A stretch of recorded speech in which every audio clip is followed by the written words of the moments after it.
Oke, baik. Kita berjumpa lagi dalam manajemen ekonomi, manajemen keuangan sektor publik ya, pada pertemuan kedua ini. Kali ini kita membahas tentang penerimaan pajak pemerintah pusat dan juga penerimaan negara bukan pajak atau PNBP disingkat ya. Oke. Mari kita awali pertemuan kita dengan membaca basmalah. Bismillahirrahmanirrahim. Nah, kalau kita belajar manajemen keuangan sektor publik, ya artinya sektor pemerintah, tidak terlepas dari APBN ya. Apa APBN kepanjangannya? Anggaran, mana nih? Pendapatan. Anggaran pendapatan belanja negara, Pak. Belanja negara, Pak. Betul. Anggaran pendapatan dan belanja negara. Nah, kalau kita lihat postur APBN kita seperti ini ya. Secara singkat saja. Pada sisi pendapatan negara, kita lihat ya, ada atau terdiri dari pendapatan dalam negeri dan penerimaan hibah. Ya, kalau kita lihat. Pendapatan dalam negeri ini terdiri dari penerimaan di sektor pajak, ya. Yang kedua adalah penerimaan negara bukan pajak atau PNBP. Kalau lihat kontribusinya, ya kita lihat ya. Kalau total pendapatan negara pada tahun 2020 nih sebesar 1.699,9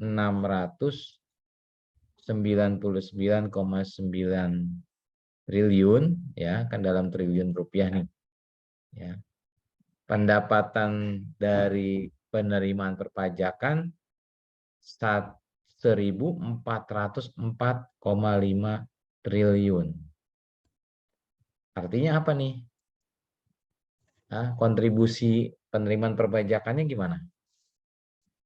Besar, sedang, atau kecil terhadap pendapatan negara?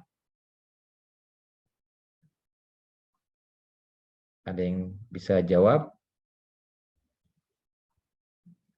Pendapatan negara 1,1699 triliun. Pendapatan dari sisi pajak itu 1.404 triliun. Nah, sumbangsi dari sisi penerimaan pajak besar, sangat besar sekali. Ya, kita lihat ini kan total nih, ya 1.699. Benar nggak? Total ya. Nah, dibagi dari penerima pendapatan dalam negeri 1.698. Nah, pendapatan dalam negeri 1.698 ini dari pajak 1.404 triliun, 1.404 triliun. Sangat besar sekali ya potensinya atau kontribusi dari penerimaan perpajakan.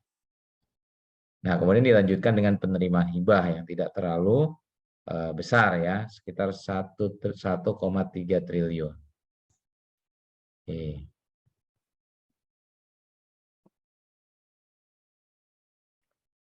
Nah, penerimaan perpajakan ya, yang akan kita bahas malam ini, dua item ini ya, penerimaan perpajakan dan penerimaan negara bukan pajak. Secara definisi adalah iuran rakyat atau warga negara kepada negara ya, yang diatur dalam undang-undang. Berarti kalau diatur dalam undang-undang bisa dipaksakan ya, ada dasar hukumnya. Dengan tidak mendapat jasa timbal yang langsung atau kontra prestasi langsung ya, dapat ditunjukkan dan yang digunakan untuk membayar pengeluaran umum. Nah, jadi pendapatan atau penerimaan pajak atau pajak yang kita bayar itu bisa dipaksakan terhadap diri kita, terhadap rakyat oleh negara karena memiliki payung hukum yaitu undang-undang. Kemudian kita yang membayar pajak itu tidak mendapat kontra prestasi langsung. Jadi kalau kita bayar pajak nih, ya siapa misalnya Ahmad Mujaki bayar pajak, ya membayar pajak, katakanlah dia membeli suatu produk, membayar PPN, ya. Terus tiba-tiba langsung mendapat manfaat langsung apa gitu ya, dapat hadiah atau mendapat tiket masuk mana? Enggak, ya.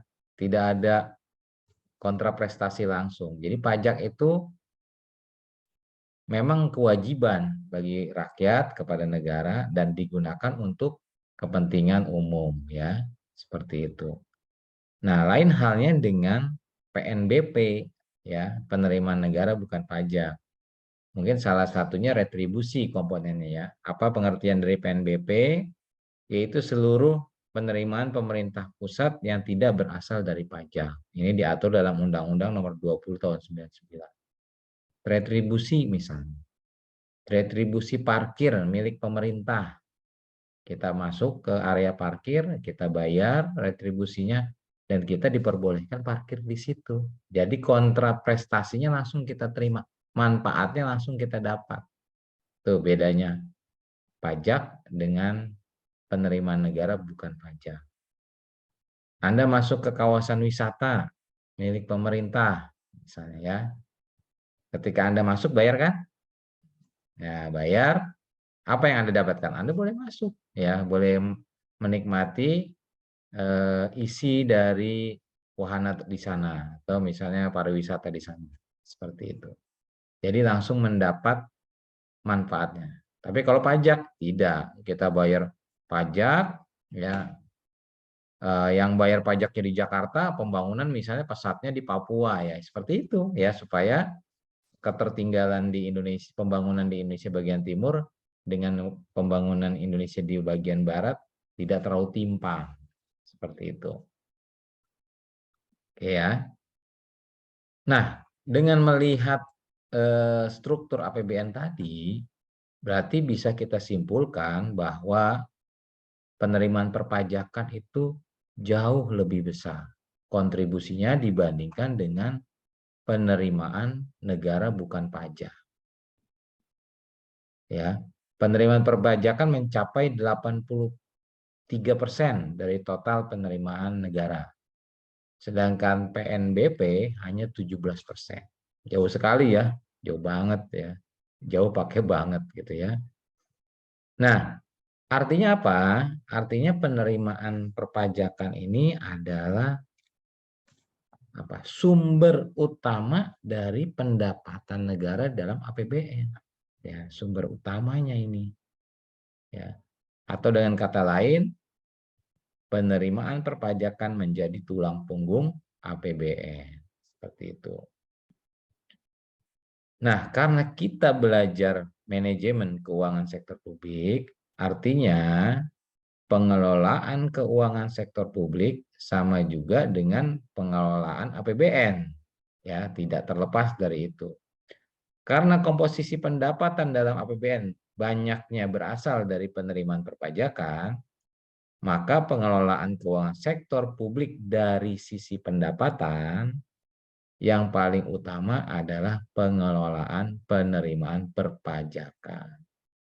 Ya, jadi bukan menganak-emaskan pajak, tapi memang kenyataannya kontribusinya besar sekali, 83%.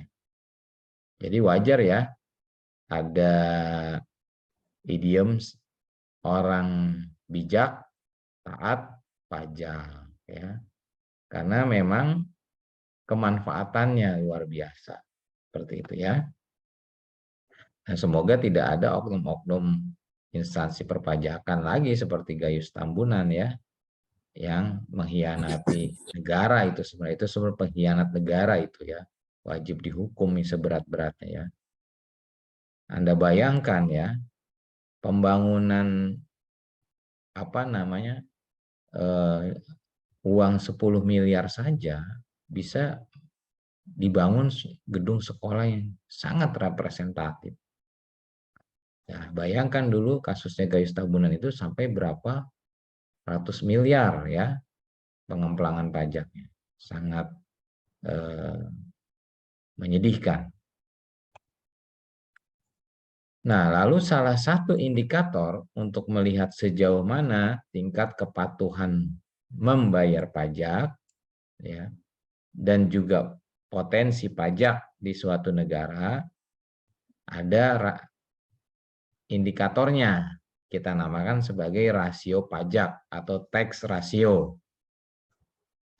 Apa itu tax ratio? Ya, tax ratio itu adalah perbandingan antara jumlah penerimaan pajak dengan PDB dari suatu negara. Apa PDB? Singkatannya. Partai, kok mau pemilu P-nya partai ya. Produk domestik Domestik bruto, bruto. bukan partai ya guys. Iya.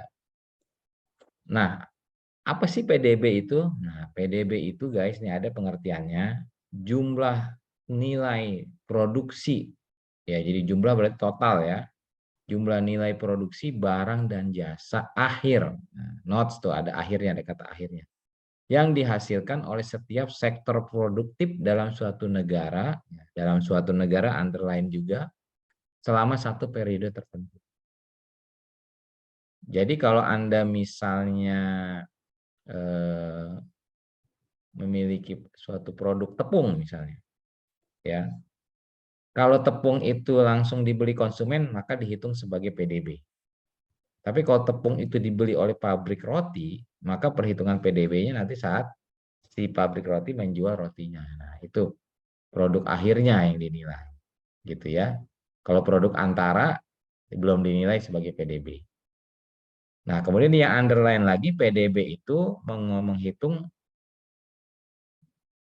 sektor produktif yang ada di suatu negara. Berarti kalau milik asing dan milik asing dihitung nggak?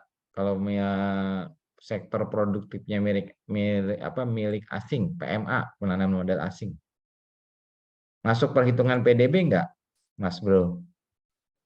Oh, Gali kuliahnya di luar dia. Hujan Gali, ya. Ya, masuk nggak? Masuk perhitungan PDB nggak? Coba dijawab. Masuk. Pabrik Oppo yang di benua itu investor asing ya dari Tiongkok. Ya. Masuk dalam perhitungan PDB Kota Tangerang? Masuk.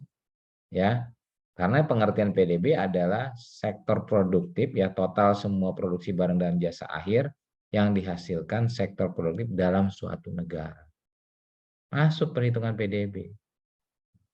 Freeport di Papua masuk dalam perhitungan PDB. Nah, temannya PDB atau lawannya PDB ya, itu namanya PNB, Produk Nasional Bruto. Jadi dalam bahasa Inggris PDB disebut GDP, Gross Domestic Bruto. Kalau PNB disebut sebagai GNP, Gross National Product. Ada yang tahu bedanya PDB sama PNB? Bedanya terletak pada ini guys, pengertian kalau PDB di dalam suatu negara, tapi kalau PNB adalah milik warga negara. Ya, jadi kalau PNB nggak masuk tuh investasi Oppo tidak tercatat. Ya, investasi Freeport yang sahamnya mayoritas Amerika tidak. Tapi pengusaha Indonesia yang memiliki suatu sektor produktif di luar negeri, maka diperhitungkan dalam PNB. Misalnya grupnya Ciputra Land ya, Ciputra Land memiliki investasi perumahan di Vietnam misalnya. Maka itu masuk dalam pencatatan ke dalam PNB kita, Produk Nasional Bruto. Ya.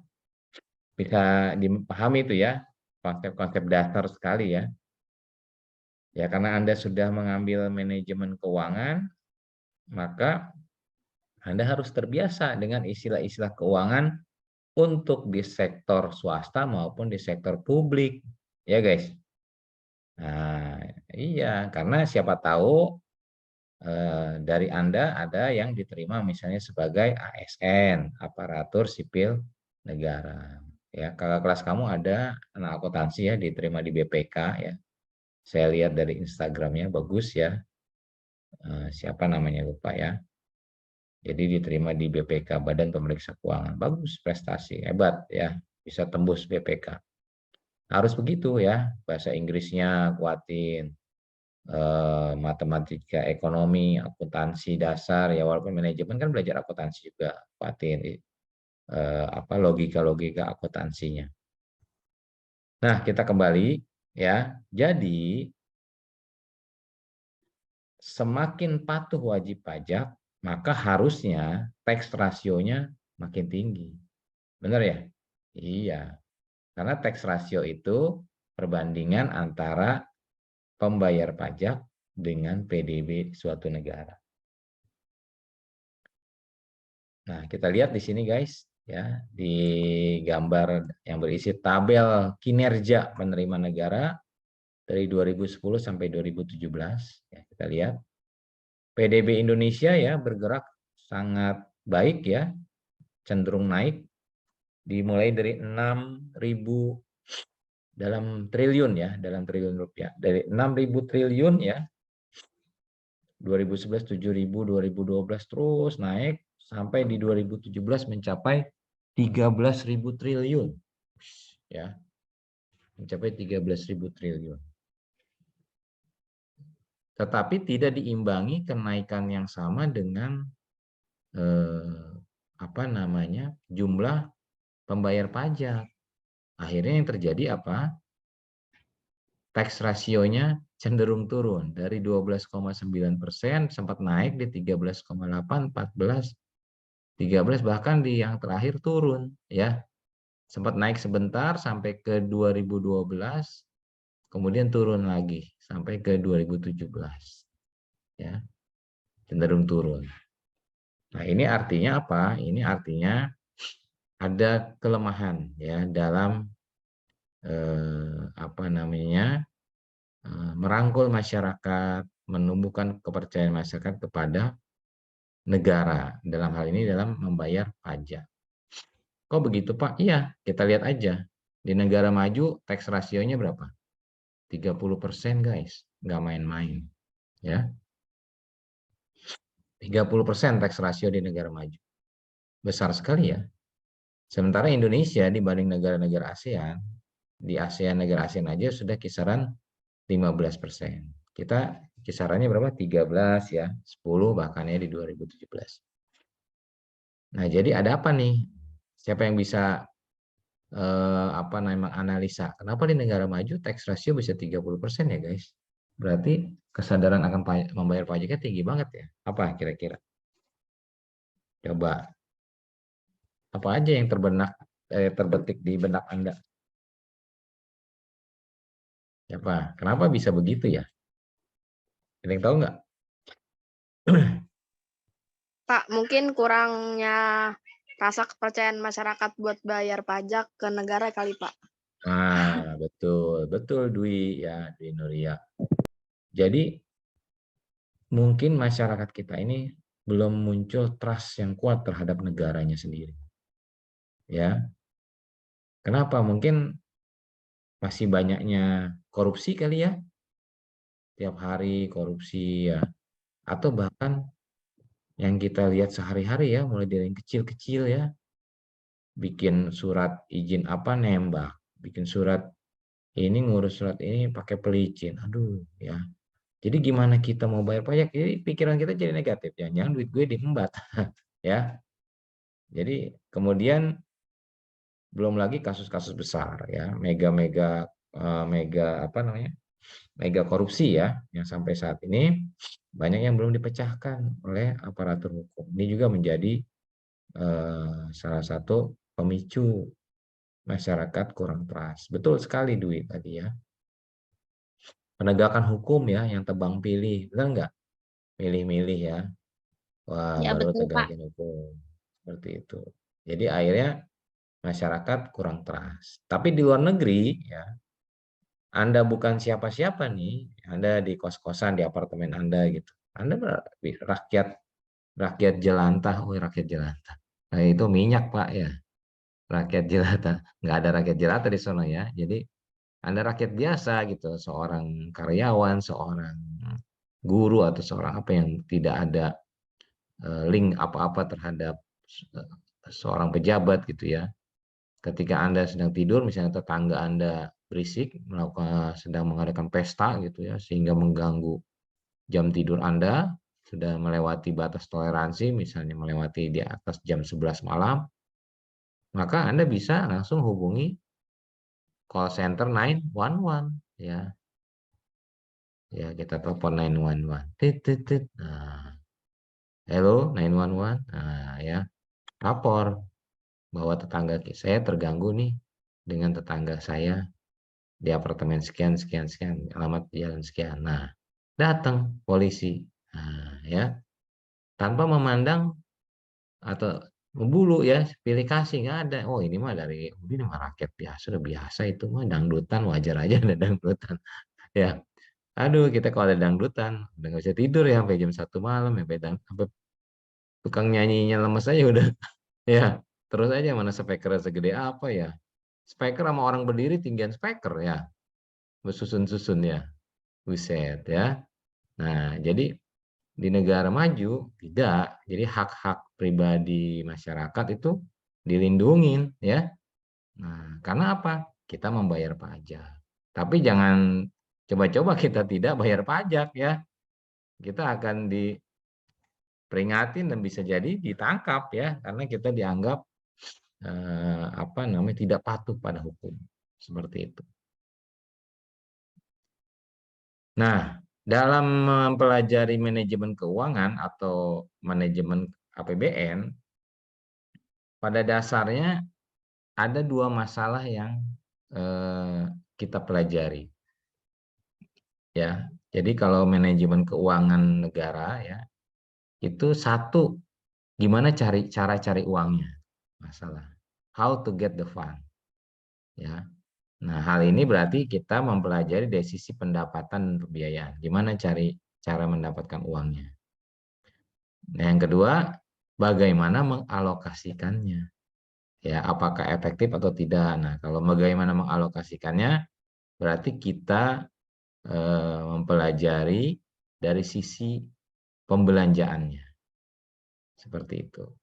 Nah, malam ini kita bahas tentang penerimaan sektor pajak ya dan penerimaan negara bukan pajak. Berarti kita akan mempelajari dari sisi pendapatannya. Ya, seperti itu. Nah, karena sektor pajak adalah yang paling dominan, 83% tidak main-main ya. Maka kita harus cek juga ya penerimaan komponen ya, penerimaan pajak dalam negeri dalam APBN ya, antara lain PPH. Apa PPH? Pajak Pajak penghasilan ya. penghasilan. Pajak penghasilan. Pajak aja punya penghasilan, masa kamu enggak? Ya. Aduh, masuk. Dimasukin ya. Tapi Nah, kan itu dipotong dari penghasilan, Pak. iya betul. Pajak yang dikenakan terhadap penghasilan kita, penghasilan individu. Nah, yang kedua pajak pertambahan nilai. Ini kita sering ngomong nih PPN. Kalau bahasa Inggris value added tax VAT itu, VAT ya. Itu apa sih konsepnya? Coba ada yang bisa jelasin nggak? Kok dia pertambahan nilai? Maksudnya apa sih? Coba. Kali Dwi nih bisa nyeritain konsep. Kok namanya PPN ya? Pajak pertambahan nilai. Jadi kalau nilai saya C gitu mau nambah, ada PPN ya. Pak boleh jawab nggak, Pak? Iya boleh. Siapa ini namanya?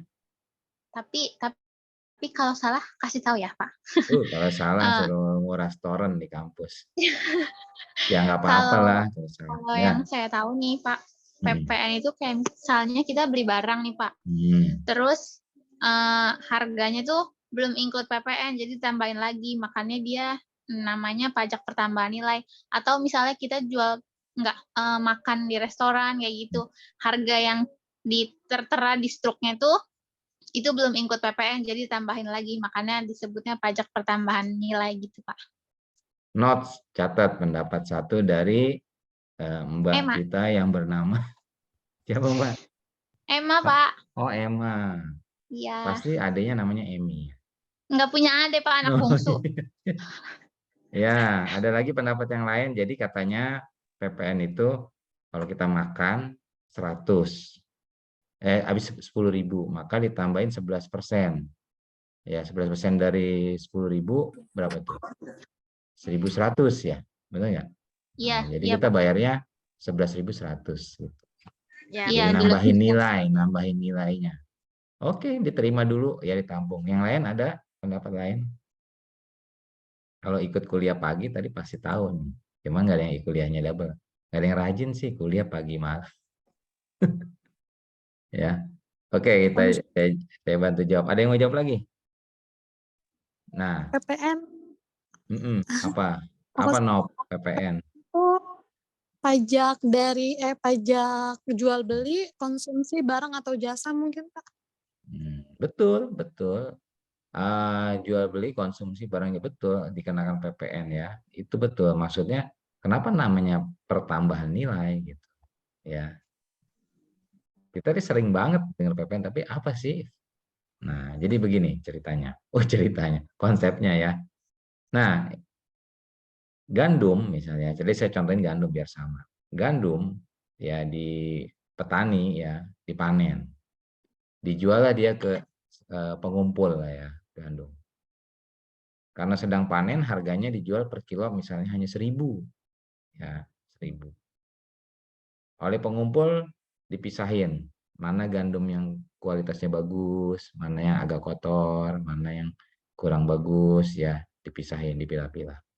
Kemudian dijuallah gandum tersebut masuk ke dalam pabrik.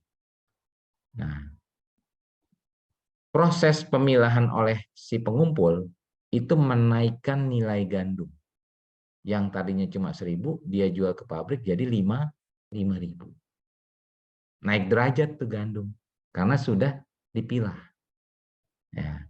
Karena pabrik adalah wajib pajak, maka ketika proses penjualan gandum dan pembelian gandum ada PPN-nya. Ya, si pengumpul juga perusahaan, misal dia CV atau PT, dia punya NPWP, maka transaksinya menggunakan pajak. Pajak, iya benar. Nah, kemudian si pabrik, gandum sudah diterima, diolah pakai mesin. Ya. Keluarlah apa yang dinamakan terigu. Ada terigu yang untuk kue, ada terigu yang untuk mie, ada terigu yang misalnya kualitasnya kurang bagus, terigu yang diketeng ya, ketengnya tanpa merek, bisa dia jual pilah-pilah. Nah, dari petani 1.000, pengumpul 5.000, keluar dari pabrik itu terigu 15.000 guys. Naik lagi nilainya, derajatnya naik ya. Nah, jadi dari gandum ke terigu kan berubah nilai, berubah bentuk, dijual lah. Jadi ada pertambahan nilai, kenain lagi PPN. Dibeli oleh toko roti, ya, toko roti Anggraini, Nopika Anggraini, ya, dijual sama Nopika, dibikin kue tart ukuran 30 cm, dijual berapa sama Nopika? 150.000. Kira-kira ya 30 cm doang gini ya diameternya, naiknya derajatnya lebih lagi itu terigu ya kan, udah jadi kue bolu, jadi kue tart 150.000, kenain lagi PPN karena jualnya di toko kan, beli ada PPN. Nah, itulah konsep dari PPN, value added. Setiap kenaikan nilai akibat suatu proses maka dia dikenakan PPN. Gitu ya. Tadi siapa ya, jadi bukan nambahin stroke ya, itu nambahin stroke Neng. Ya ada, tapi hati-hati dengan stroke ya, stroke stroke makan, stroke belanja ya, bahaya itu. Nah, kemudian ada pajak bumi dan bangunan, ini sih sudah sangat familiar ya, PBB ya, PBB sudah sangat familiar. Kemudian ada biaya perolehan hak atas tanah dan bangunan, BPHTB. Ini kalau kita bertransaksi dalam jual beli tanah dan bangunan. Ya, tanahnya sih itu aja, tapi berpindah hak. Ya, dari Dwi pindah ke siapa misalnya, ke si Fitri nih, Fitri Andayani, hadir nggak Fitri? Oh gelap gitu, Fit. Kamu lagi di mana? Oh, saya pikir kamu di dalam sumur. Gelap banget, nah ya. Jadi berpindah hak tanahnya sih itu, cuman berpindah hak dari Dwi ke Fitri. Nah, ketika perpindahan terjadi, maka dikenakan lagi pajak perolehan hak atas tanah dan bangunan. Nanti Fitri jual lagi, kenain lagi. Kenapa begitu sih Pak? Kok dikenain? Biasanya yang ngejual tuh harganya lebih tinggi, bener nggak? Nah, ya kan? Beli tanah dulunya 1 meter 1 juta. Pegangin 2 tahun ternyata 1 meter udah 3 juta. Nah, kan ada kemanfaatan kan, maka dikenakan pajak. Cukai. Nah, cukai ini yang ada di beberapa produk-produk barang ya, terutama barang yang bisa dikonsumsi ya. Cukai rokok yang paling terkenal ya. Cukai itu bentuk kertas kecil ya yang mensegel dari suatu produk dan itu menandakan bahwa setiap kita membeli produk tersebut kita menyetorkan biaya cukainya ke negara ya, sudah include. Mungkin kalau tanpa cukai rokok itu nggak semahal sekarang ya, mungkin harganya bisa turun di bawahnya. Tapi karena cukai maka harga rokok menjadi mahal ya. Tapi jangan pernah Anda mau membeli misalnya yang merokok aja ya, bukan yang ngajarin ngerokok, kali aja ada yang ngerokok atau orang tuanya merokok. Ada yang nawarin rokok tanpa cukai. Harganya beda 5.000 nih. Tapi tanpa cukai, jangan ya. Kasih tahu orang tua jangan, berbahaya ya. Karena apa? Ada undang-undangnya ya. Itu namanya kita melakukan perbuatan yang merugikan negara. Sama kayak penyelundupan. Ya, black market. Nah, itu jangan ya. Bahaya ya. Kita beli yang normal-normal aja, ada cukainya ya udah. Mahal misalnya kata orang tua. Duh, kalau beli yang cukai-cukainya mahal. Ya udah jangan ngerokok ya. Gitu ya. Seperti itu. Dan pajak-pajak lainnya. Nah, ini komponen dalam pajak dalam negeri. Nah, lalu bagaimana nih kita meningkatkan penerimaan pajak? Nah, peningkatan penerimaan pajak biasanya dilakukan dengan 2 cara, yaitu dengan cara intensifikasi dan yang kedua ekstensifikasi. Intensifikasi biasanya cenderung untuk internal ya, intensif ya, yang sudah ada dikuatin biasanya itu intensif. Kamu belajarnya yang intensif dong, jadi ya udah yang sekarang nih belajar intensif. Ekstensifikasi dong belajarnya, jangan hanya di kampus, belajar di tempat les, belajar di bimbel. Nah itu mungkinnya itu ekstensi, kita lebih cenderung keluar. Nah, kita lihat apa sih pengertian dari intensifikasi pajak. Nah intensifikasi pajak itu pengoptimalan penerimaan pajak dari wajib pajak yang sudah ada, yang sudah memiliki NPWP, tinggal ditingkatin ya. Misalnya seorang individu ya, mungkin dia dosen juga, seorang profesional juga. Misalnya dia dosen merangkap pebisnis gitu ya. Maka seharusnya dia melaporkan pajaknya juga sebagai dosen juga dan sebagai pebisnis juga gitu ya. Nah, ternyata dia hanya melaporkan pajak yang salah satu profesi saja, yang profesi lain tidak dilaporkan atau tidak dibayar. Nah, ini yang perlu ditingkatkan ya. Jadi yang perlu ditargetkan dalam intensifikasi pajak. Sedangkan ekstensifikasi pajak itu sifatnya menambah jumlah wajib pajak. Jadi wajib pajak harus ditambah lagi ya. Nah, caranya merangkul masyarakat yang belum memiliki NPWP untuk menjadi wajib pajak. Kira-kira di sini udah pada punya NPWP semua belum nih? Udah, Pak. Oh, udah. Terus dilaporkan laporan tahunannya. Lapor enggak? Lapor ya. Kan bisa online. Ya belajar ya. Jangan mentang-mentang pas saya itu paling penghasilan saya dipotong PTKP, pendapatan tidak kena pajak, akhirnya nihil, nggak apa-apa, nihil juga, yang penting lapor, ya nggak, belajar, latihan. Nah, dalam hal intensifikasi pajak, ya, pemerintah melalui Dirjen Pajak melakukan hal-hal sebagai berikut. Nah, intensifikasi nih. Profiling, pembuatan profil dari masing-masing wajib pajak. Jadi wajib pajak ini dipelajari profilnya. Kerjanya apa, rumahnya di mana, ya. Nah, terus pendapatannya masuk ke dalam kriteria berapa, ya kan, dilihat. Dilacak lah istilahnya. Kemudian benchmarking, dibandingkan. Ya, kayak lagunya Farel, Ojo dibanding, banding. Kayak kalau ini dibandingin, ya, dibandingin. Jadi misalnya si A dokter, si B dokter, sama-sama dokter spesialis. Kenapa si A bayar pajaknya lebih banyak, si B sedikit? Nah, ya kan, ada apa nih dengan si B? Nah, ya kan. Nah, itu jadi mulai sudah diprofil, dibanding ke, ya. Jadi lagunya Farel nggak berlaku di sini ya. Ojo dibanding-banding, kayak dibanding-banding ke lo pasti, ya nggak. Benchmarking kan membuat motivasi ya, membandingkan. Ya Allah, enak amat itu ya orang. Ya, duduk, duitnya datang sendiri. Duduk, duit datang sendiri. Kita pokoknya teman, lu ngelamun, ngeliatin apa? Itu ngeliatin orang, duduk aja duit datang. Emang siapa itu? Penunggu WC umum. Ya, atau iya penunggu WC umum duit, tapi yang datang 2.000-an ya. Ya, canda ya. Nah, terus kita lanjut ya. Mapping. Nah, dilakukan mapping, pemetaan. Nah, mapping nih berdasarkan lokasi.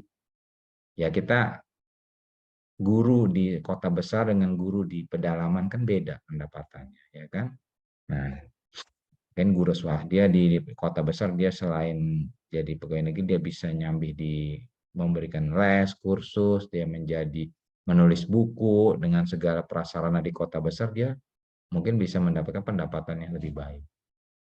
Nah, di mapping ini wilayah ini ya, dibandingkan per wilayah, dibandingkan per sektor, dibandingkan per subjek, per jenis, per grup wajib pajak ya. Nah, dibandingkan di mapping supaya bagi yang belum maksimal atau belum optimal dalam pembayaran pajak bisa dimotivasi. Bapak nih kan pendapatan segini, iya saya segini. Kalau depan orang pajak tuh dimiskin-miskinin, ya saya mah cuma segini doang, gitu ya. Tapi mobil bapak tuh 5. Aduh iya itu mah pengasih siapa? Ya pengasih itu dari yang ngegaji saya beliin mobil. Ya, atau itu apa namanya bapak beli bukan pengasih. Ya. Nah seperti itu. Ya takut kena ini, takut disuruh bayar pajak ya. Nah, jadi gitu. Nah, selain itu untuk mengintensifikasi penerimaan pajak, pemerintah melakukan reformasi perpajakan. Reformasi perpajakan ini dibagi 2 periode. Periode pertama itu mulai dari 2002 sampai 2009 atau kita kenal dengan reformasi perpajakan jilid 1. Kegiatan utamanya meliputi 3 sektor atau 3 target ya. Yang pertama adalah pembaruan dan pemutakhiran administrasi perpajakan. Sekarang sudah muncul adanya e-filing, e-SPT, e-registrasi ya. Jadi sekarang bikin NPWP nggak pakai lama ya, GPL nggak pakai lama ya. Ada call centernya DJP. Kemudian ada reformasi kebijakan melalui amandemen Undang-Undang Perpajakan. Ya, Undang-Undang Perpajakan di amandemen, di upgrade atau di update ya, sehingga lebih mengena ya dengan kondisi yang saat ini terjadi. Kemudian intensifikasi dan ekstensifikasi ya, yang tadi kita sampaikan di depan. Ini dilakukan terus oleh pemerintah dari 2002 sampai 2009. Kemudian reformasi perpajakan yang kedua dimulai dari 2009 sampai 2013 atau reformasi perpajakan jilid 2. Ya, di sini dilakukan pengembangan sumber daya manusianya ya. Tenaga-tenaga sumber yang bekerja di kantor perpajakan di-upgrade ya, disekolahkan, dikursuskan ya. Di luar negeri diajak melihat benchmarking perbandingan ya dengan negara-negara lain ya, apakah sudah maksimal atau belum ya sistem perpajakan di Indonesia gitu ya. Kemudian melakukan mapping, profiling, dan benchmarking yang terotomatisasi. Kemudian penyempurnaan kegiatan pembayaran dan kegiatan perbaikan yang meliputi core bisnis Dirjen Pajak melalui program Pintar. Ini singkatan dari Project for Indonesian Tax Administration Reform. Nah, reformasi pajak ini lumayan ampuh ya, bisa meningkatkan jumlah wajib pajak naik 4 kali lipat. Oh, mantep ya. Nah, ini apa namanya program yang sukses dilaksanakan ya, reformasi perpajakan. 4 kali lipat. Kamu naik, kamu gajinya mau 4 kali lipat. Nah, jadi gaji sekarang dilipat 4 kali, dah 4 kali lipat ya, seperti itu. Nah, undang-undang perpajakan juga mengalami perubahan. Ada 3 undang-undang perpajakan yang mengikuti reformasi ini ya, untuk lebih di upgrade ya, disesuaikan dengan kondisi saat ini, yaitu Undang-Undang Nomor 28 Tahun 2007 tentang ketentuan umum dan tata cara perpajakan. Jadi dia merubah Undang-Undang Nomor 6 Tahun 83. Lama juga ya tahun 83. Udah lahir Anda? Belum ya? Undang-Undang 83 belum lahir Anda ya. Undang-Undang Nomor 36 Tahun 2008 tentang perubahan keempat atas Undang-Undang Nomor 7 tentang pajak penghasilan. Undang-Undang Nomor 42 Tahun 2009 ini tentang pajak pertambahan nilai barang dan jasa dan pajak penjualan atas barang mewah (PPNBM). Nah, kenapa undang-undang ini dirubah gitu ya? Karena untuk mengakomodasi perkembangan perekonomian saat ini agar tujuan pengenaan pajak tercapai. Jadi banyak sektor-sektor baru yang tidak termaktub dalam undang-undang pajak gitu ya. Coba artis dulu mah tahu bebas pajaknya, sekarang kan harus pajak. Artis, YouTuber, pegiat sosial media, Instagram ya, yang followernya sudah ribuan dan sudah centang biru. Itu kan dia sudah mendapat transferan, ya, benar nggak? Ya kan? Nah, itu kena pajak nggak? Nah, kan sudah mulai ya, dan banyak para YouTuber, para influencer itu berpenghasilan dari YouTube dan Instagram ya, bahkan TikTok ya, juga luar biasa. Nah, undang-undang yang dalam perubahan undang-undang tersebut salah satunya adalah adanya undang-undang perubahan tentang PPh, pajak penghasilan. Di dalam undang-undang tersebut PPh diturunkan loh, PPh. Ya, kemudian adanya pembebasan biaya fiskal ke luar negeri bagi yang punya NPWP. Kemudian PTKP-nya dinaikkan. Jadi Anda nggak usah takut kena pajak besar karena PTKP-nya juga dinaikkan. Ya. Pengurang tarif dasar pajaknya sudah dinaikkan. Kemudian penerapan tarif PPh lebih tinggi kepada WP yang tidak punya NPWP. Nah, yang nggak punya NPWP nih, kalau ke luar negeri, dia kena cas biaya fiskal. Kan dia nggak punya NPWP. Sudah gitu, kalau dia kena audit dan harus membayar PPh dan dia nggak punya NPWP, maka tarifnya lebih besar. Misalnya Anda kerja di perusahaan, kan ada gajian tuh. Bagian keuangan perusahaan kan harus menyetorkan PPh-nya ya, melaporkan. Dipotong. Anda nggak punya NPWP, maka pemotongannya beda dengan yang punya NPWP. Nah, jadi potongannya lebih besar. Ya, jadi kenapa dilakukan seperti ini? Ya, salah satunya untuk menjaring wajib pajak baru ya.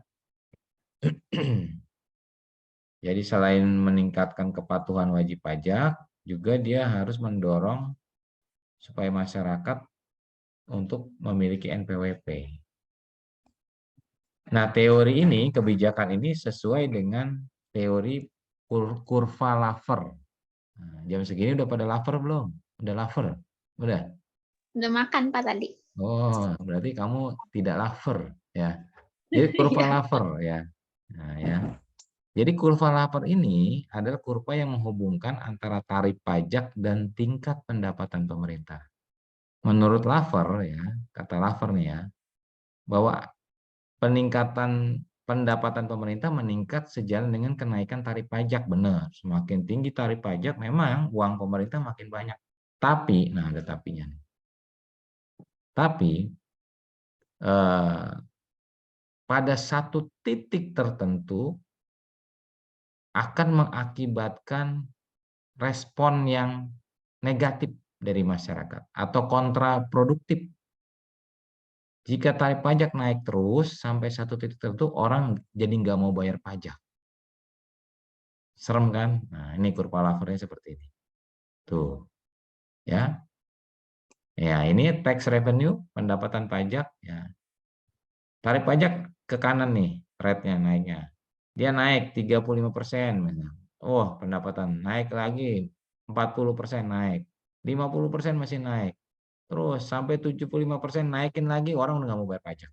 Akhirnya pendapatan negara akan merosot dengan tajam. Nah, angka-angka ini sebagai simulasi aja contoh. Jadi berapa Pak berapa besar tarif pajak sehingga masyarakat nggak mau bayar? Nggak ada yang tahu.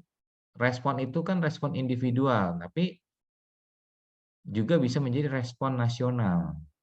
Dikala pemerintah atau Dirjen Pajak tidak peka terhadap kondisi masyarakat. Atau sosialisasi yang kurang, sehingga masyarakat kaget, atau masyarakat yang tengah menghadapi kesulitan karena dampak ekonomi global. Udah mah susah, pajak dinaikin. Ampun dah, biung. Ya, gitu. Sudah jatuh ketimpa tangga pula. Ya, seperti itu. Jadi nggak ada yang tahu nih. Makanya pemerintah akan sangat berhati-hati naikin. Ketika PPN naik dari 10 ke 11 saja, sosialisasinya terus ya digencarkan melalui media-media nasional. Supaya ketika naik masyarakat tidak kaget.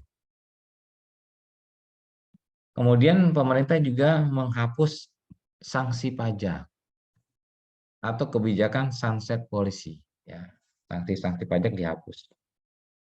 Jadi ya udah ada tunggakan pajak udah diputihkan, bayar pokoknya saja ya seperti itu. Kenapa pemerintah seperti ini? Supaya wajib pajak jujur aja lah, nggak ada denda kok. Apa kamu nunggak berapa apa yang belum kamu laporkan.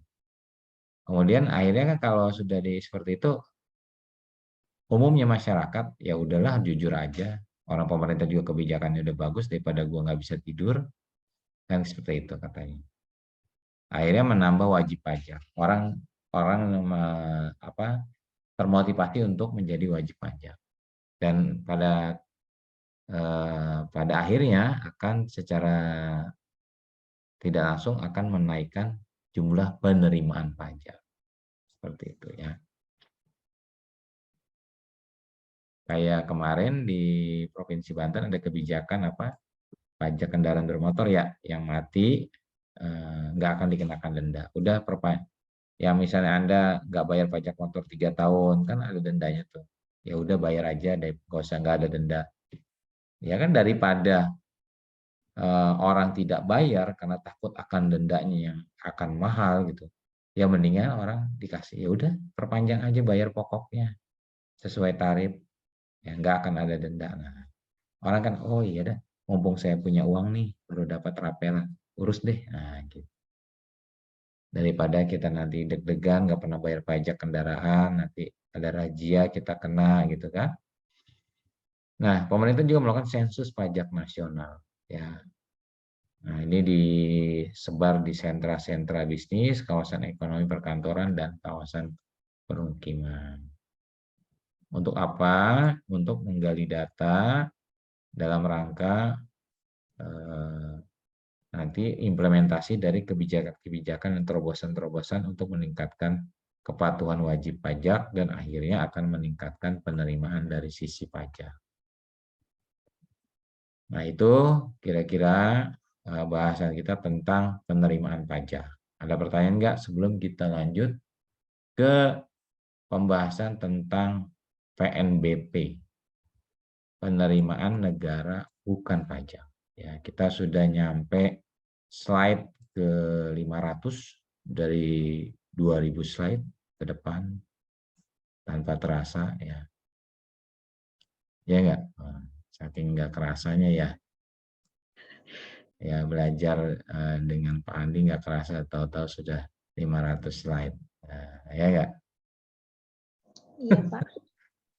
Aduh, ya. Halu banget sih Bapak. Oke, nah sekarang kita masuk kepada PNBP, penerimaan negara bukan pajak. Jadi negara juga salah satu pendapatannya adalah dari sektor-sektor yang bukan termasuk komponen pajak. Undang-undangnya ada lengkap nih, ya. Ada undang-undangnya dan peraturan pemerintahnya juga ada. Nah, apa itu PNBP? Adalah seluruh penerimaan pemerintah pusat yang tidak berasal dari penerimaan perpajakan. Undang-undangnya nomor 20 tahun 97. Nah, PNBP ini dikelompokkan menjadi 7 kelompok ya. Pertama adalah yang penerimaan yang bersumber dari pengelolaan dana pemerintah. Ya. Misalnya apa pengelolaan dana pemerintah? Bunga giro ya, bunga bank dari simpanan pemerintah. Kan itu pendapatannya enggak? Nah, masuk ke sini ya. Penerimaan dari pemanfaatan sumber daya alam ya. Barang tambang dan kekayaan alam ya dimanfaatkan. Penerimaan dari hasil pengelolaan kekayaan negara yang dipisahkan. Penerimaan dari kegiatan pelayanan yang dilaksanakan pemerintah pusat. Pelayanan misalnya Anda mengurus apa, ada retribusinya ya. Nah, seperti itu. Penerimaan berdasarkan putusan pengadilan dari sisi denda administrasi. Nah, misalnya ada satu kasus harus membayar denda administrasi sebesar sekian ke pemerintah. Nah, itu masuk ke dalam komponen ini. Penerimaan berupa hibah dan penerimaan lainnya yang diatur dalam undang-undang tersendiri.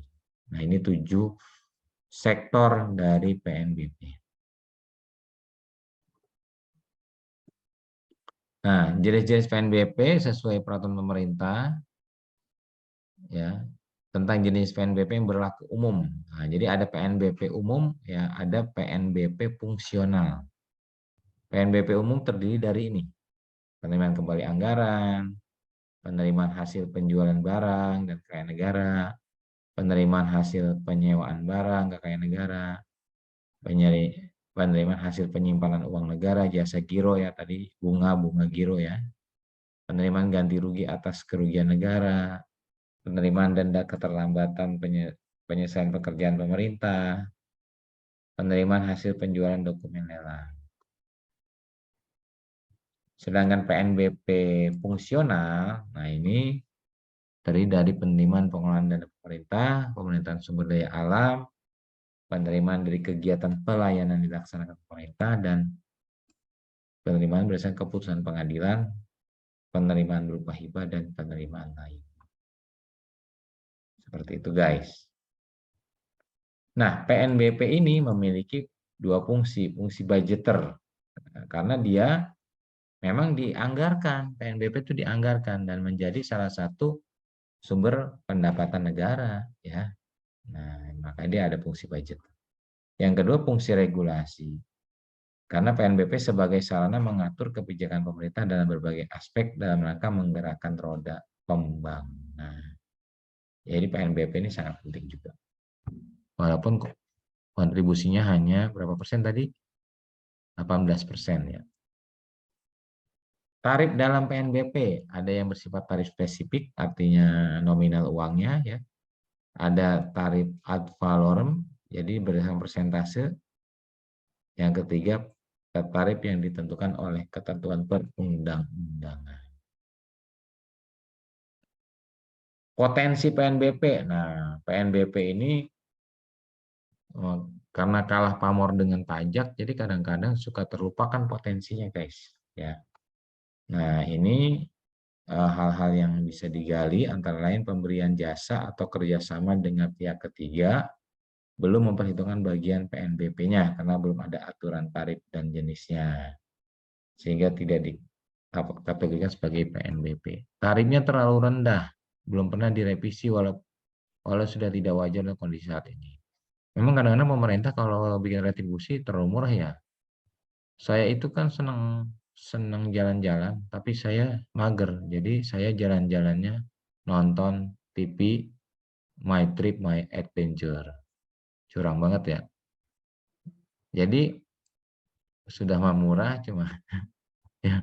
Nah, itu kalau kan dia pernah ini masuk ke kawasan wisata apa gitu. Bayar retribusinya berapa, guys? 5.000, 2.000 ya. Kata saya, murah amat ya. Gimana mau maju nih pariwisata kita kalau biaya masuknya hanya segitu ya. Ironis ya. Tapi itu kan fungsi pemerintah. Kalau swasta sih nggak mau segitu ngasih ya. Karena pemerintah mengayomi rakyat, maka ya tarif disesuaikan dengan kondisi ekonomi masyarakat. Pemanfaatan aset dan fasilitas penunjang belum maksimal, wajib bayar belum seluruhnya terdata. Peraturan penyesuaian tarif belum direvisi, kementerian dan lembaga belum menginventarisir dan melaporkan potensi PNBP. Nah, itu kira-kira potensi PNBP yang belum dioptimalkan ya oleh pemerintah. Itu kira-kira materi kita. Silakan ada pertanyaan? Monggo. Sebelum kita tutup.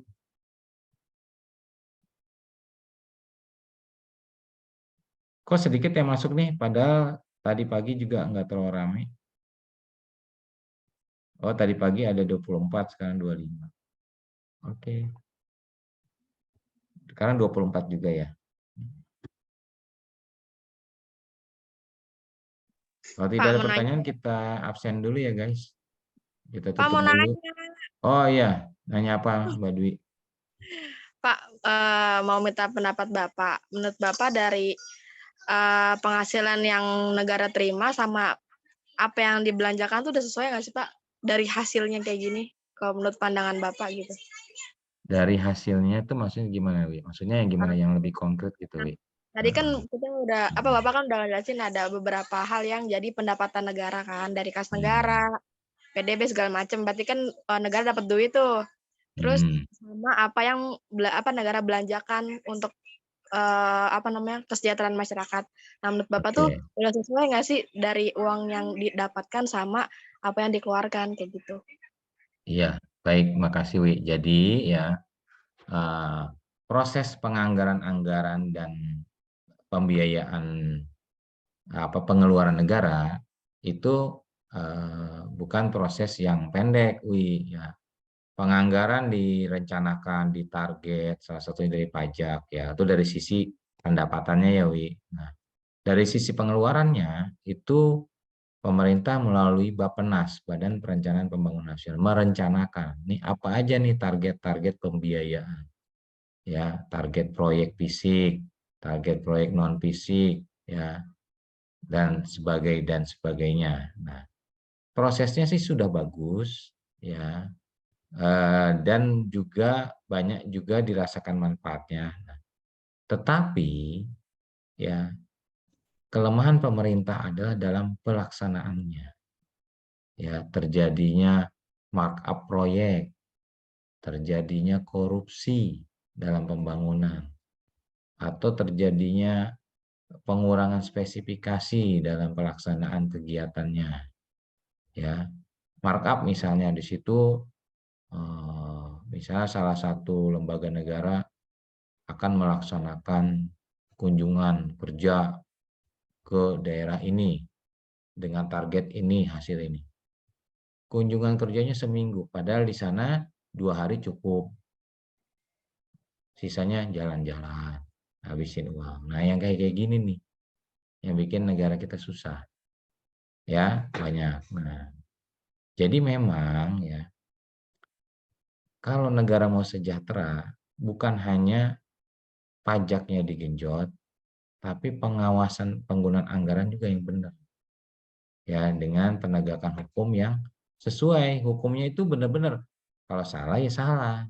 Ya, Anda mungkin masih ingat korupsi bantuan presiden ya, yang bantuan sembako ya, berasnya kutuan, ingat nggak? Nah, bahkan pelakunya atau terpidananya ya, Pak. Menteri Sosial sendiri. Nah, ini yang ironis di negara kita. Menteri Sosial itu harusnya orang yang paling sensitif terhadap kesulitan rakyat. Kalau perlu seperti zaman Umar bin Khattab, dia menggendong sendiri beras untuk rakyatnya. Itu baru pemimpin. Ini enggak. Beli beras di APBN beras sekarang berapa? 70.000. Saya dapat komisi berapa? 10.000 Pak Menteri. Oke dah, atur.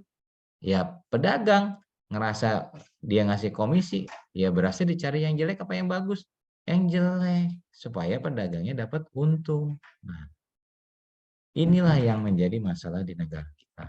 Ya, saya yakin kalau proses perencanaan pembangunan banyak orang-orang pinter, orang yang cerdas di Bappenas, bukan orang-orang kaleng-kaleng ya. Mereka merencanakan pembangunan, kesejahteraan rakyat, membuat jalan, membuat bendungan, pasti untuk kemaslahatan orang banyak. Nah, tinggal tata pelaksanaannya nih banyak. Kalau saya sih gitu, sebenarnya. Ya, silakan kalau Anda punya pendapat lain juga. Ya, gitu. Yang lain cukup? Atau masih ada? Cukup ya, Wi? Puas ya? Oke, kita berfoto dulu untuk absensi ya.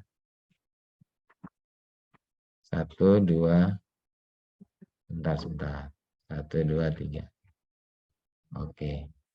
Baik, tidak ada pertanyaan, masih ada waktu untuk lanjut ke jam kedua, bisa istirahat dulu. Kita tutup dengan hamdalah. Alhamdulillahirrahmanirrahim. Terima kasih ya semuanya. Wassalamualaikum warahmatullahi wabarakatuh. Makasih ya.